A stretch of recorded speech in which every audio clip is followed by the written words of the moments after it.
Hi, today I'm going to present the work How Child Welfare Workers Reduce Racial Disparities in Algorithmic Decisions. I'm Hao-Fei, and joining me is my co-author Logan. Let's start by going over the context of our study, which is child welfare and child maltreatment call screening. In the US, there are millions of child maltreatment referral cases each year. Call screeners have to make the decisions between screen in for investigation or screen out if the case is of low risk. A machine learning-based risk assessment tool called AFST was recently deployed in Allegheny County, Pennsylvania to assist call screeners with the decision-making process. However, racial disparities are deeply rooted in these decisions. Prior work has pointed out that children of colors are overrepresented in the child welfare system. And subsequently, AI systems also make biased decisions because they are trained on these data. One question remains unanswered is when people work with algorithms in a child welfare context that is known to have racial disparities. Will they serve to mitigate or exacerbate these disparities? Therefore, we're trying to answer two main research questions today. How human AI decisions affect racial disparities in child maltreatment call screening, and whether any changes in disparities affect the decision accuracy. To answer our research questions, we compare between two decision-making paradigms and hypothetical AI decisions that automatically screen in all high-risk cases, and then human AI decisions made by call screeners after reviewing the algorithm recommendations. We evaluate the decision-making against two metrics: racial disparity, which is the differences in screen rate between black and white children, and accuracy, which is a proxy measure of how good the decision-makings are at assessing risk. We conducted a mixed method study. For the quantitative analysis, we collected data of call screening decisions from 2016 to 2018. For the qualitative part, we conducted contextual inquiry by observing 9 call screeners and 4 supervisors. We followed it up with semi-structured interviews aiming to understand how call screeners incorporated AFST in their decision-making process. Next, I'll hand over to Logan to talk about our findings and results. Thanks, Hao-Fei. Hi, I'm Logan. I'm going to state our main findings.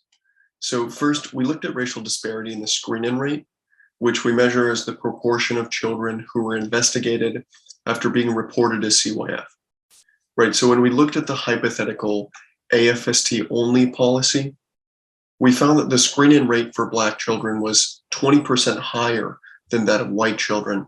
And this is over 2016 to 2018, right? So if we look at that same time period, and then we look at the actual screening decisions that workers made, right? The worker AFST only policy, as we call it in the paper, the racial disparities there decreased to about 9%. Right, so the AFST is giving more racially disparate recommendations, but then workers who used it ended up making significantly less disparate decisions. And we think the reason why this happens is because workers agreed and disagreed with the AFST in certain ways. So this figure shows the percentage of children by race who were investigated or not, and then broken down by the 4 possible scenarios for agreement and disagreement between workers and the AFST. And I know this is kind of a lot, but if you focus on the 2 middle columns, this is where workers and the AFST disagreed. So here you can see that about 22% of Black children were screened out by workers when the AFST would have said screen them in, right? And then that's versus the 13% of Black children who workers screened in when the AFST said screen them out. This worker AFST disagreement reduced the overall screening rate for Black children. For white children, the analogous numbers were 17.6% and then 19.5%. So that led to an increase in the overall screening rate for white children. So the screening rate increased for white children and then a decrease for Black children reduced the overall disparity within the algorithm's decisions. Next, we wanted to understand these patterns of agreement and disagreement and how workers were reducing these disparities. So we actually went and talked to the workers who use the AFST. So through observations and conversations with them, we hypothesized that workers did three things to achieve a lower screen-in rate disparity. First, they made holistic assessments of risk and safety that were based on contextual factors and data that the AFST couldn't properly take into account. Second, workers recognized and corrected for limitations in the AFST, right? The main one is that the AFST over or underscored based on prior involvement in governmental systems like the criminal system, the public medical system, or welfare systems, right? And third, workers made some decisions collaboratively. This wasn't all decisions, but for certain decisions, maybe ones that they were uncertain about or something like that, they made them collaboratively. So this, we hypothesized, reduced the possibility that there were individual biases or inconsistencies for individual workers. And overall, okay, so these three reasons we hypothesized led workers to make less racially disparate decisions than the AFST on its own.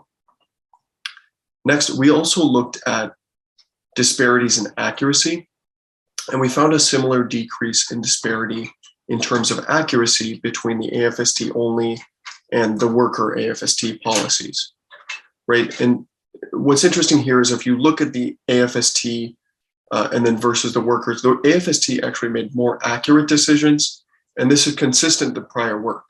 But these results are a little bit complicated because when we talked to workers, we found that they didn't really agree with the way that accuracy was measured, right? In our work and in prior work, accuracy has been measured against the outcomes that the AFST predicts, namely re-referral and foster care placement, which are ostensibly proxies for child abuse or neglect.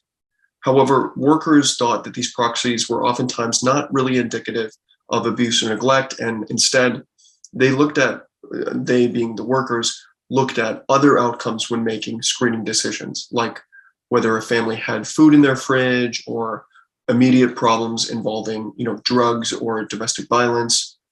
So it might be more precise to say that the AFST was more accurate than workers when you measure accuracy based on outcomes that the AFST is trained to predict and that workers are clearly not trying to predict, right? It's unknown whether the AFST is accurate when measured against outcomes that workers are actually trying to predict. So overall, our research shows that workers use the AFST in such a way that reduced racial disparities present in the algorithm's recommendations. Workers likely did this through a mixture of intentional and unintentional efforts to correct for algorithmic biases.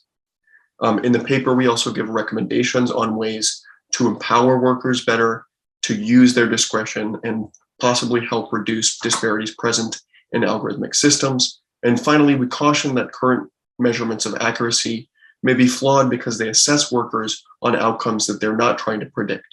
Please check out the full paper. If you have any questions, you can email me and Hao-Fei. Our emails are listed there.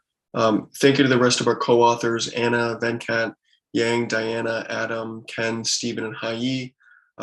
And thank you for listening.